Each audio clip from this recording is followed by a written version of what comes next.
어, 오늘 미국장 마이너스 나고 있거든요. 근데 이건 어제 마이너스 난 거. 어제 장이 안 열렸었죠, 미국이. 그거 지금 커버하는 것 같고요. 어제 유럽장 보시면 혼조세거든요.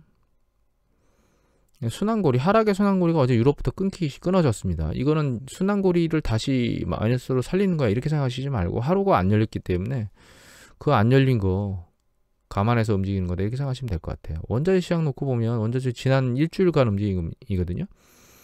뭐 석유가가 이렇게 퉁 들리긴 했지만 추세적으로 올라가고 있지는 않고요. 이건 천연가스도 마찬가지입니다. 천연가스는 오히려 이렇게 아랫방향에서 안정화되고 있는 것 같고 구리도 마찬가지입니다. 제 생각에는 우크라이나 상황이 이거 끝물로 가고 있는 거 아니야 이런 생각이 이미 들고 있습니다. 사실 침공을 안 할 거라고 생각을 한다고 얘기도 드렸었는데 그 얘기는 좀 이따 다시 드리고요. 지표 잠깐만 보고 이거 어제 오늘 새벽에 나온 거거든요. 독일의 사업자들한테 물어본 거죠. 지금 어때? 이렇게. 근데 여기 보시면 바닥을 찍고 연 두 달 연속 상승 국면을 보이고 있습니다. BSI가 올라오고 있다. 이렇게 보시면 될 것 같죠. 오미크론 상황이라는 쌩 난리를 칠 때 수축됐던 게 다시 반등하고 있다. 이렇게 보시면 될 것 같아요. 다음에 이거 잠정치입니다. 미국의 잠정 그 제조업 PMI 지수가 나왔는데 여기 보시면 급락했던 게 급등했습니다. 다시. 이거는 서비스 PMI 지수거든요. 이것도 마찬가지예요. 급락했던 게 급등했거든요. 오미크론 상황이 난리치던 것이 해소되면서 PMI 지수도 정상화되고 있는 것 같다. 또 한 가지가 하나 더요. 컨퍼런스 보드가 발표 나왔거든요. 근데 이게 약간 내려오긴 했습니다. 전월보다. 그런데 예측치보다 여기 보시면 1월 달에 발표된 거 보면 전월 대비 내려왔죠. 그리고 예측치보다는 좀 높았어요. 요번 달에 나온 거 보면 전월보다 내려오긴 했지만 예측치보다는 높았습니다. 하락 강도가 떨어지고 있어서 얘도 오미크론 상황이 끝나고 나면서 얘가 반등할 거다 이렇게 보고 있거든요. 경제에는 큰 문제가 없다 이렇게 생각하시면 될 것 같아요. 그리고 한 가지 더 생각하셔야 될 게 시간이 지나면서 결과적으로는 문제가 이렇게 갈 것이다. 지금 방역을 해제하는 유럽 국가들이 많이 늘어나고 있는데 영국 같은 경우에는 뭐 자가격리도 하지 마라, 검사도 안 해준다, 그러니까 마음대로 하세요 이렇게 됐다는 거죠. 물론 요 보리스 존슨 영국 총리가 오미크론 그러니까 코로나 난리 칠 때 술잔치를 퍼뜨려 가지고 총리 자리에서 쫓겨날 수 있는 위협을 막 받고 있다가 오미크론 상황하고 우크라이나 상황이 터지면서 이 수면 아래로 내려가긴 했거든요. 그래서 얘가 이 양반이 행보를 막 하고 있는지도 몰라요. 하지만 추세 자체로 놓고 보면 유럽이나 이런 쪽이 조금 특히 유럽 쪽에서 과거로 회귀하는 그런 패턴들을 잘 보이고 있는 것 같고 이게 여름께 정도 되면 최소한 마스크를 착용하는 걸 완전히 우리가 마스크가 없이 갈 수는 없다 하더라도 지금 현재 있는 것보다 훨씬 나은 그러니까 작년 여름보다는 훨씬 나은 패턴으로 갈 것 같아요. 그러면 경제의 활력은 작년보다 나은 상태로 가겠죠. 그래서 크게 우려는 아직까지는 할 필요가 없다 이렇게 생각을 하고 있습니다. 개인적으로는. 자 이제 우크라이나 상황 보면요. 여기 보시면 연합뉴스인데 2월 22일자 기사고요. 이 기사를 올리신 분은 신유리 기자께서 올리셨습니다. 일본 크림반도 합병 수순으로 돈바스도 논의나 이렇게 얘기하고 있는데 저는 이 기사를 쭉 읽다 보면 저는 이것만이 딱 눈에 들어왔습니다. 이 생각을 했거든요. 저는 참 푸틴 대통령이 대단하다는 생각을 했는데 이거 뉴스 보자마자 요겁니다. 이거 결과적으로 바이든 대통령하고 단판을 두고 협상력을 최대한 높여내기 위한 카드라고 저는 개인적으로 생각을 하거든요. 침공하지 않고 있을 때는 많으냐 이런 얘기가 지금 나오고 있는데 바이든 대통령과 협상이 뭐 깨지든 안 깨지든 간에 우리가 중요하게 생각해야 될 거는 이게 러시아가 평화유지군으로 들어간 거거든요. 걔네들 뭐 독립 승인하고 자꾸 저쪽에서 우크라이나 정부군이 우리 치니까 우리 좀 어떻게 좀 해주세요라고 해서 평화유지군으로 들어갔지 침공군으로 들어간 게 아니거든요. 그럼 이게 침공이 맞나요? 라는 물음표를 던져볼 수가 있어요. 그래서 이 뉴스 보면 여기에도 이 얘기가 나옵니다. 조선일보 기사입니다. 2월 22일자고 이거는 이철민 선임 기자께서 올리셨는데 여기도 그 내용이 그대로 나오거든요. 침공 맞아? 그죠? 회색지대로 들어갔다는 거예요. 그 이유가 가장 강력한 게 이게 침공으로 들어간 게 아니고 평화유지군으로 들어갔기 때문이죠. 그러니까 평화유지군으로 들어갔으니까 돈바스 지역을 넘어 우크라이나로 다시 더 밀고 들어가게 있다는 생각은 없다는 거죠. 그러면 이게 우크라이나의 그 국경을 침공한 건가요?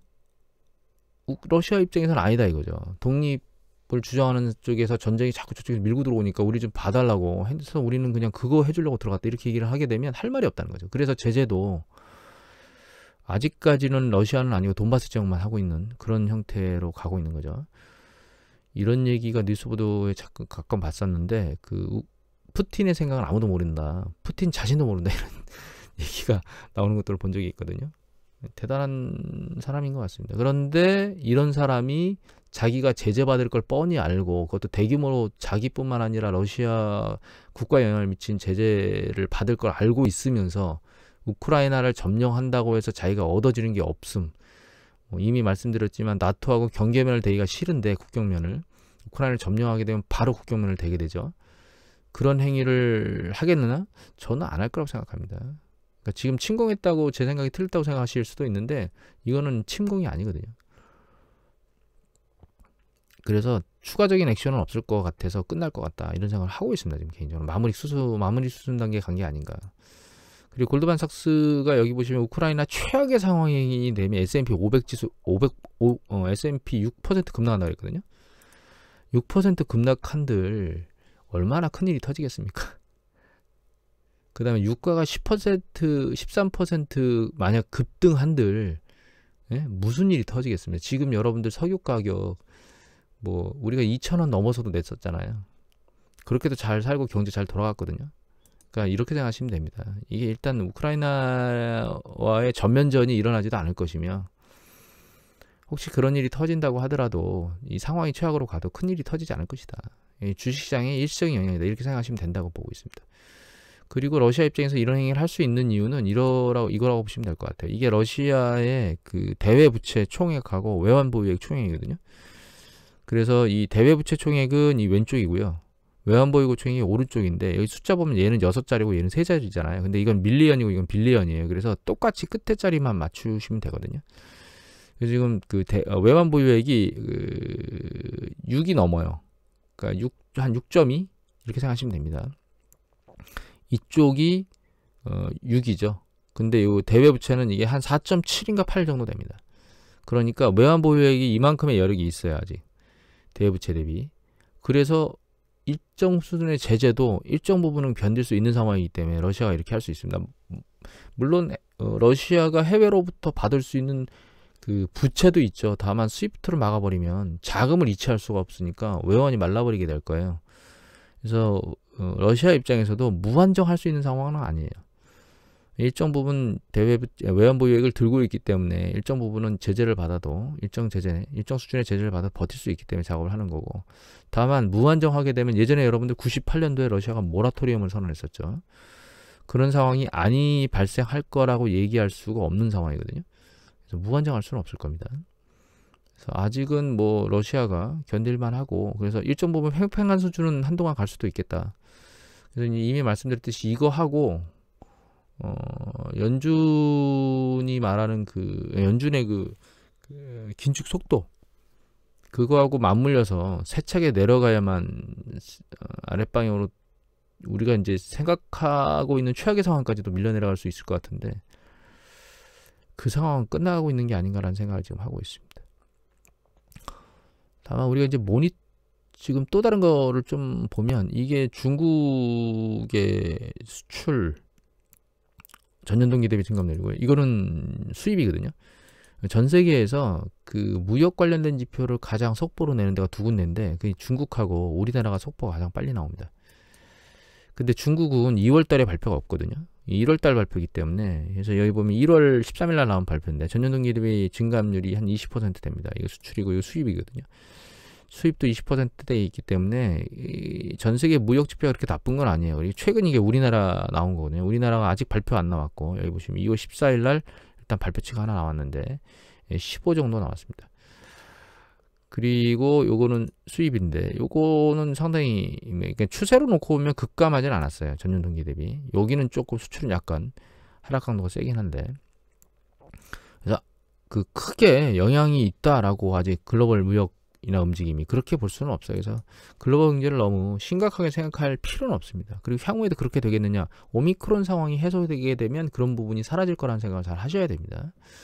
그리고 원자재 압력이나 이런 것들이 인플레이션 압력들이 계속 작동하고 있는데 우크라이나 사태만 쳐다보지 마시고요. 우크라이나 사태가 문제가 해결되는 과정 안에 이란의 핵 협상이나 이런 부분들이 타결이 되거나 이러면 이 원자재 시장에서 부정적이었던 반응이 긍정적으로 터닝하게 될 거예요. 거기다가 겨울철 난방 수요가 사라지는 그런 봄이나 여름으로 넘어가면 결과적으로 원자재에 대한 그 상승 압력이나 이런 것들이 좀 더 떨어질 거라고 생각을 하셔야 됩니다. 지금 상황에서 터지는 일들을 보는 게 아니고 앞으로 상황이 어떻게 흘러갈 것인가를 잘 생각해 보면 공포에 휩싸인다거나 이런 상황을 할 시기가 아니라는 걸 이해를 하셔야 됩니다. 그러니까 여러분들이 항상 말씀드리지만 주가가 세게 밀리고 그러면 뉴스 보도나 이런 미디어 보도에서 최악의 상황으로 계속 몰고 가거든요. 그런 보도들이 막 수면 위로 올라와요. 그러면 그런 보도를 보면서 패닉에 빠집니다. 사람들이 공포에 빠지거나. 그런데 뒤로 한 발 물러나서 좀 차분한 상황에서 전체적인 시야를 갖고 훑어보면 이게 최악인지 아닌지를 알 수 있게 되는 거고, 물론 일반인들이 이걸 하기는 녹록지 않죠. 그래서 일반인들이 해야 되는 거는 최악의 상황으로 가잖아요. 그래서 상황이 굉장히 심각해진다라고 보면 초반에는 그런 상황을 잘 점검해야 되지만 이 주식 강도가 세게 내려가거나 한번 출렁이면 그때는 긍정적인 뉴스 보도는 어떤 것들이 있지? 이런 것들을 점진적으로 좀 찾는 이런 패턴들을 가져야 균형 잡힌 그런 시각을 가질 수 있으실 거예요.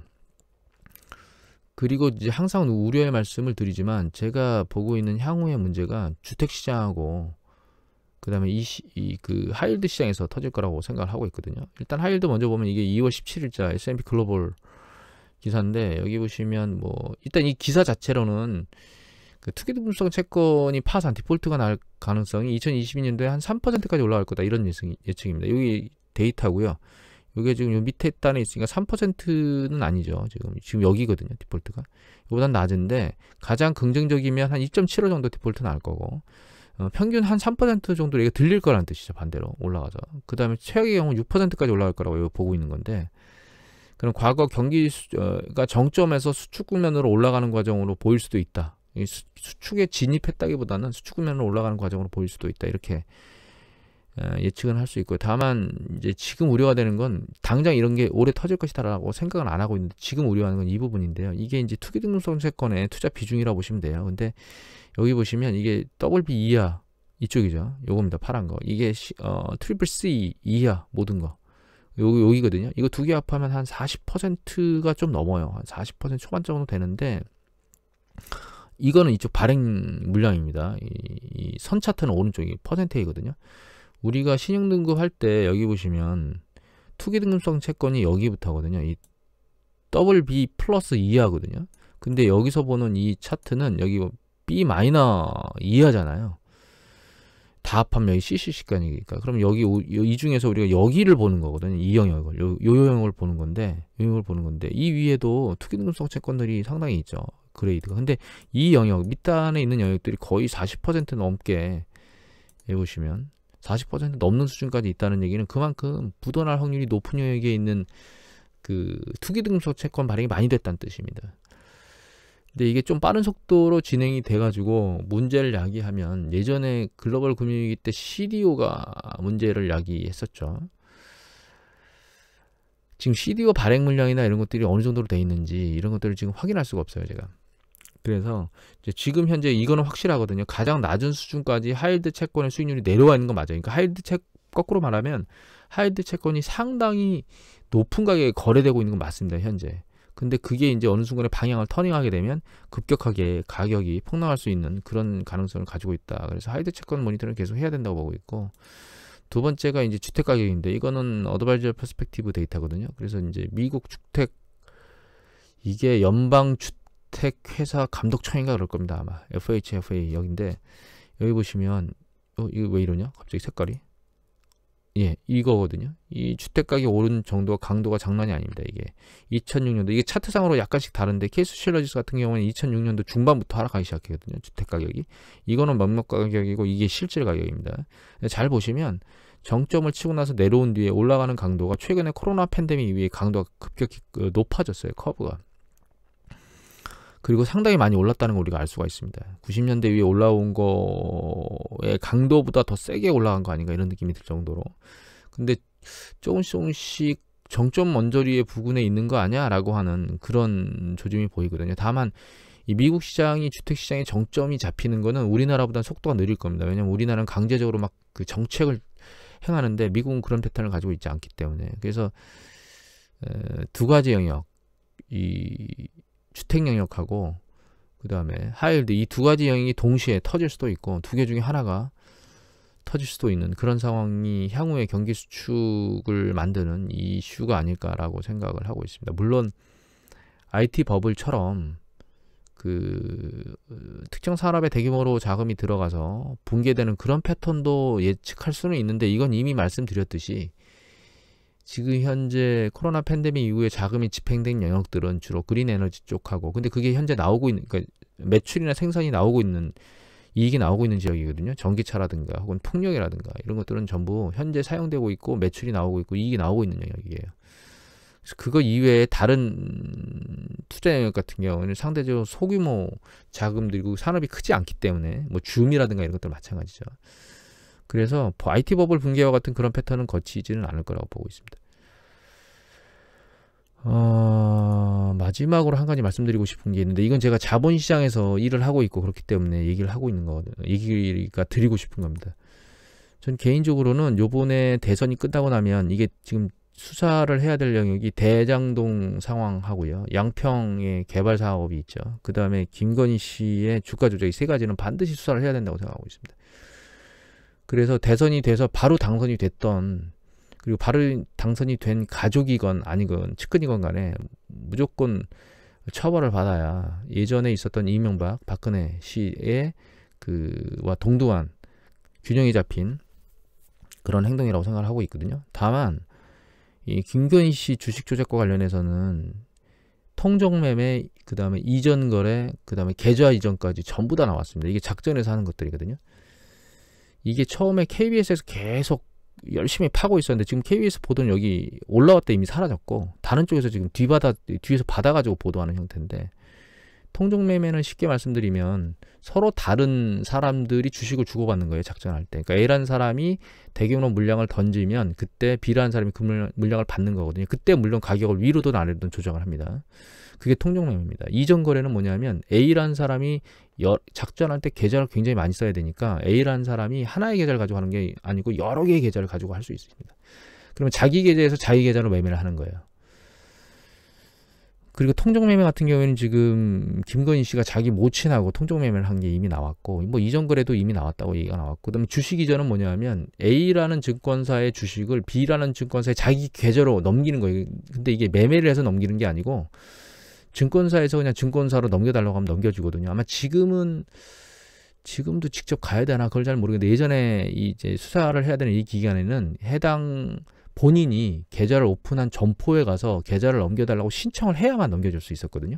근데 이 행위를 왜 하냐면 대규모 주식이나 이런 것들 집중적으로 주식을 매매를 모니터링 할 때 보면 물량이 어디서 많이 쏟아져 나오는 걸 잘 보거든요. 증권사별로. 여기서 많이 물량을 뽑아갔으면, 매수를 했으면 나중에 매도를 하겠지. 그런 걸 쳐다보고 있는데 이렇게 계좌에서 계좌로 넘겨버리면, A증권사에서 B로 매매를 하지 않고 그냥 계좌에서 계좌로 넘겨버리면 그 물량이 매수가 들어갔으면 매도가 나와야 되는데 왜 안 나오지, 이렇게 혼란스럽게 만들 수 있어요. 그래서 이런 것들을 이미 말씀드렸던 통정거래하고 그 다음에 이전거래, 그 다음에 계좌 이전, 이런 것들이 이제 작전 쪽에서 많이 하는 거거든요.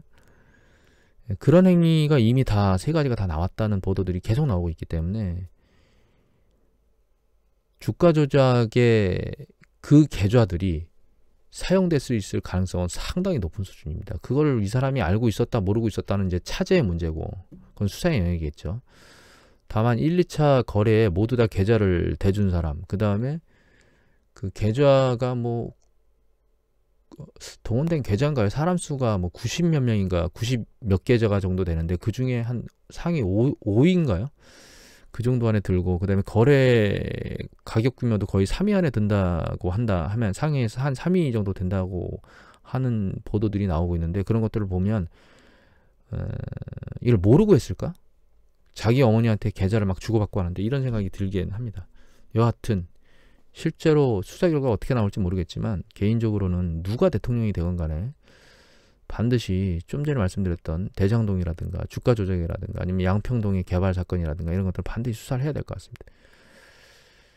다만 검찰이 이전에 그 증인들을 불러다가 증언을 조작하도록 했다라고 하는 그런 얘기들이 스물스물 나온 것이 있고, 그 다음에 그래서 법정에서 증언을 스스로 번복하는 그런 사례들이 있었거든요. 그런 과거의 검찰은 아니겠죠, 지금은. 그렇게 믿고 싶긴 합니다, 개인적으로.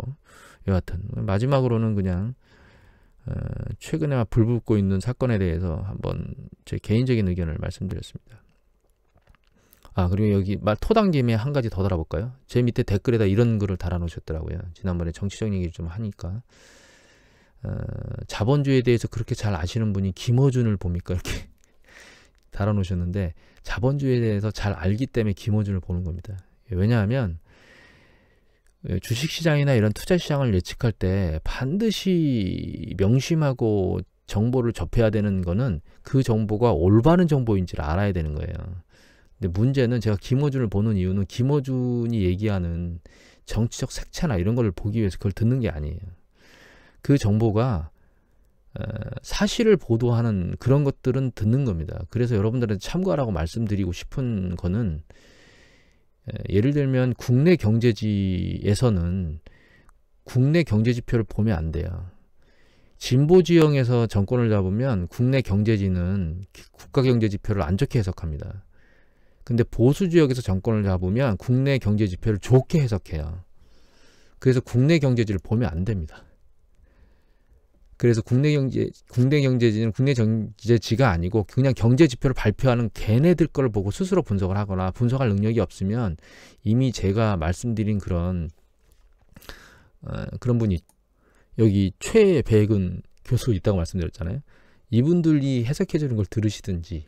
다만 그렇다고 제가 예를 들면 국내 보수지 안 보냐, 잘 보시면 다른 영역에서는 뭐 해외 경제지표 같은 경우에는 한국경제 해주라 같은 걸 말씀드렸잖아요. 그 다음에 조선일보도 해외 경제 파트에서는 조선일보도 참 좋은 매체 중에 하나예요. 왜냐하면 오래됐기 때문에 그 발이 넓어요. 능력도 있고. 그래서 어떤 보도 매체가 진실을 말하는지를 잘 이해하고 봐야 올바른 판단을 내리거든요. 그러니까 자본주의를 잘 이해하기 때문에 김어준을 듣는 거예요. 곡해하시면 안 됩니다. 김어준이 말하는 게 다 맞는 말이 아닐 수도 있어요. 조선일보가 말하는 게 다 맞는 말이 아닐 수도 있거든요. 그거를 잘 가릴 수 있는 해안이 있으면 그게 자본주의를 정확히 알고 있는 거죠. 오늘은 이것을 마치도록 하겠습니다.